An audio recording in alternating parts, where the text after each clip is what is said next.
ભારતીય શેર બજારમાં આજે ઉથલપાથલ જોવા મળી હતી. નિફ્ટી અને સેન્સેક્સના આંકડા ઓલ ટાઈમ હાઈ જોવા મળ્યા હતા.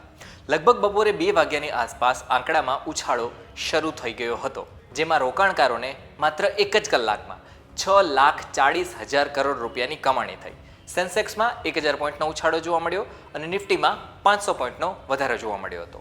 શા માટે વધારો જોવા મળ્યો હતો શેર માર્કેટમાં, એની વિસ્તારે વાત કરીએ આ વિડીયોમાં. નમસ્કાર, વાઇબ્સ ઓફ ઇન્ડિયા સાથે હું સમીર.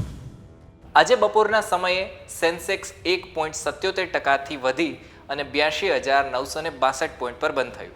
નિફ્ટી 1.89% વધારા સાથે 25,388 પોઈન્ટ પર બંધ થયો. શેરબજારના આ ઉછાળાના કારણે ઓટો, બેન્કિંગ, મેટલ્સ, આઈટી સહિતના ક્ષેત્રોમાં તેજી જોવા મળી હતી.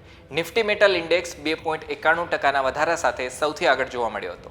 એના પછી ઓટો ક્ષેત્ર 2.14% ઉછાળા સાથે જોવા મળ્યો. આઈટી શેર 1.6% અને બેન્કિંગમાં 1.49% વધારો જોવા મળ્યો હતો. હવે વાત કરીએ આ બધા આંકડાઓ વધવા પાછળનું કારણ શું છે અને એનાથી લોકોને શું મળ્યું. તો જે પણ રોકાણકારો છે એ ખાટી ગયા છે. બીએસસી કુલ માર્કેટ મૂડીમાં 6.40 લાખ કરોડનો વધારો એમાં જોવા મળ્યો છે. હવે વાત કરીએ શા માટે આ વધારો જોવા મળ્યો છે. તો એમાં કંઈક એવું છે કે એશિયાની બજારોમાં સારો માહોલ જોવા મળી રહ્યો છે, જેની અસર ભારતમાં થઈ. જે મહત્વના શેર છે એમાં તેજી જોવા મળી, જેની અસર બીજા શેરમાં પણ જોવા મળી. પરિણામે બજારમાં ઉછાળો જોવા મળ્યો છે. વિદેશમાંથી સારું એવું રોકાણ આવ્યું છે. વિવિધ સેક્ટરમાં સારું પરફોર્મન્સ જોવા મળ્યું છે. વિદેશની વાત કરીએ તો જાપાનના નિક્કી અને કોરિયાના કોસ્પીમાં પણ વધારો જોવા મળ્યો છે. ચીનનો શાંઘાઈ કમ્પોઝિટ ઘટ્યો છે.